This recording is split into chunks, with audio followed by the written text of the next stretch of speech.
Welcome to Crystal Productions. Yay! Yay! You want to say anything? No. Fuck you!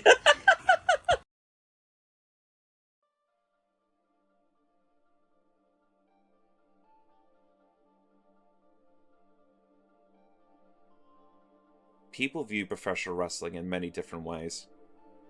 Some think it's all smoke and mirrors. Others, the greatest spectacle they've ever witnessed in their life. Even most wrestlers look at the ring and see some sacred battleground. I don't. I see a prison. Steel ropes instead of bars. Bright lights instead of darkness. Just thousands of people paying to watch cage animals tear each other apart for what? Their entertainment? And hanging above it all, some stupid shiny gold championship belt that says world champion. To everyone else, it represented glory in the ring. To me, it'd always say sellout. The name THUNDERCAT belonged to my best friend, Kevin. God, I hated that nickname when he first came up with it. I remember he burst through the curtain, threw his arms in the air and screamed, "I am THUNDERCAT! You want some? Come get these claws!" I swore he was loud enough to shake the arena. I tell him he sounded like a Saturday morning cartoon. He just laughed, slapped me on the shoulder, and stole a handful of my fries and reminded me that the crowd loved it. The worst part was the annoying bastard was right. They adored him. Truth be told, so did I. Kevin wasn't just my tag partner. He was like my brother. We wrestled everywhere together. From the tiny bingo halls back home where 20 people showed up, to the Mexican arenas where the crowds never stopped singing, to the Japanese promotions where every match felt like a war on your body. Those hurt. Every country we visited, Kevin somehow left with another championship, while I was left carrying our bags. But neither of us cared. We were living our dream. Eventually, we finally got the call every wrestler waits their entire life for. America. The land of opportunity. When we arrived, they introduced us as the Roaring Cats. Terrible name. Sounded less like a professional wrestler, more like two house pets someone forgot to feed. Kevin kept the THUNDERCAT name. On the indies, I was Bruce All-Star. But marketing wanted matching gimmicks, so they turned me into Frenzy Cat. Kevin thought it was hilarious, because of course he did. I hated it. Still, we made it work. The crowd loved us. We traveled city after city, signing shirts for kids who believed we were superheroes. We even won the tag team championships together to a roaring crowd. Standing beside Kevin with those titles over our shoulders, I thought that's how our story would end. Together. I was wrong.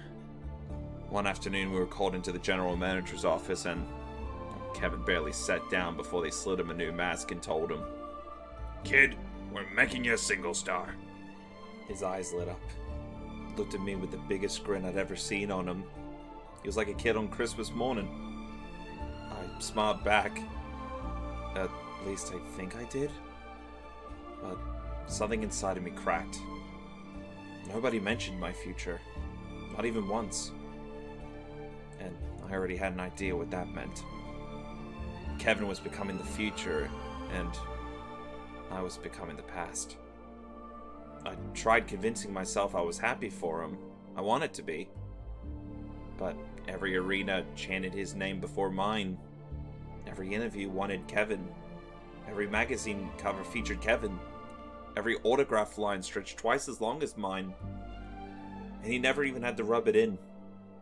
The world did it for him. Then came the phone call. Not the one I've been dreaming about. Creative had nothing for me, and they wished me on my future endeavors.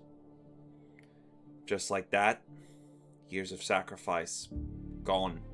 Less than a minute. I drove home in the same beat-up car Kevin and I crossed the country with before we made it. Every dent had a story. Every stain made me smile. Then I'd look up at the arena on television, and there was Kevin, the main event, living the dream he promised we'd share together. I tried to call him. but he didn't answer. Probably another interview, another charity event, another sponsored appearance. I kept telling myself he was busy, but every missed call felt like another reminder that our lives no longer belonged in the same world. Then, 1 week before his championship match, Kevin climbed the top rope like he'd done 1,000 times before. The crowd stood there in awe. He spread his arms and he screamed, "Ugh! I am THUNDERCAT! You want some?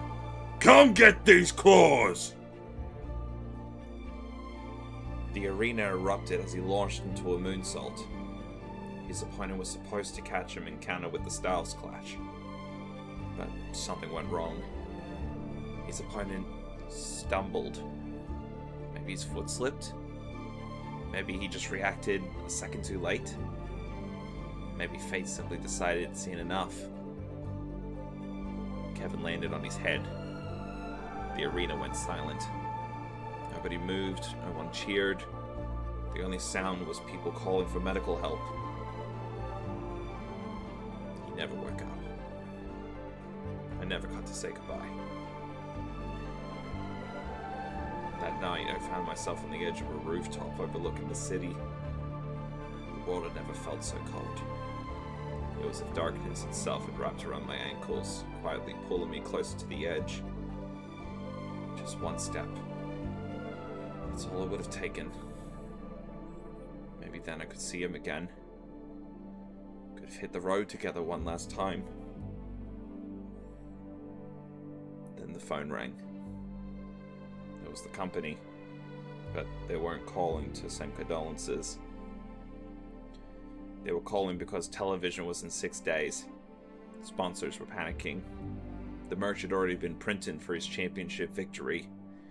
Advertising campaigns already paid for in full. Millions of dollars depending on one man. What they asked me next, I'll hear for the rest of my life.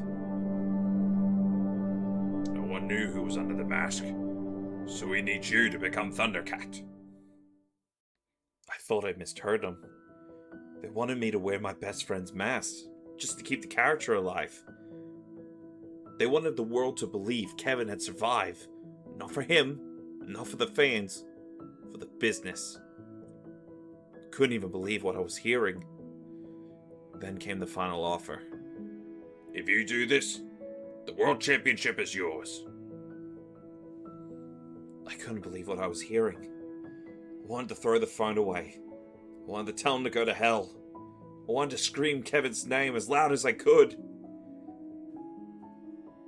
Instead, I thought about my empty apartment, the unpaid bills, the eviction notice. But then I thought about Kevin, the man who believed in me, the only one who ever thought I was ever good enough. For a brief moment, I almost said no. But the world needs THUNDERCAT. Now here I stand, on the grandest stage of them all, the World Heavyweight Champion. The crowd chants a name that isn't mine. They cheer for a ghost. Every autograph I sign, a forgery. Every victory felt borrowed. And my hands uncovered in gold. They're soaked in blood. Kevin's blood. Every night I take off this mask and I see my own face. Not a champion. Not a legend. Just a frightened little boy pretending to be his hero. If there's anything waiting for us after this life, I hope you can forgive me, old friend. But now that I'm you, I'm taking everything you took from me.